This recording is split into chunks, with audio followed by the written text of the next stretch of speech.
Hey guys, welcome back to our channel. In this tech tutorial video, we're going to show you how you can apply the dark color theme or dark mode for specific websites in the Comet AI web browser.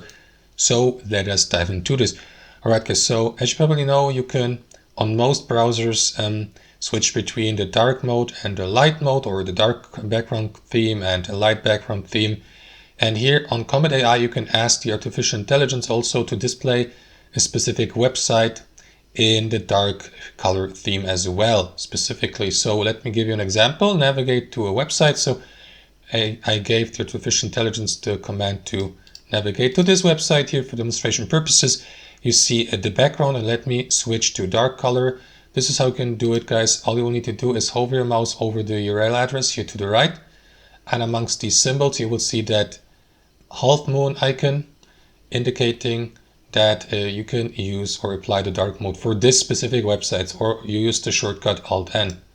Wait for a brief moment, and after that the dark mode will be enabled for the specific website. And if you'd like to switch back to the light theme, simply hover your mouse over the URL address again and disable the dark mode. There you go, guys. So that's how it works. Hope you enjoyed this video, got some value from it, and we'll see you next time on our channel.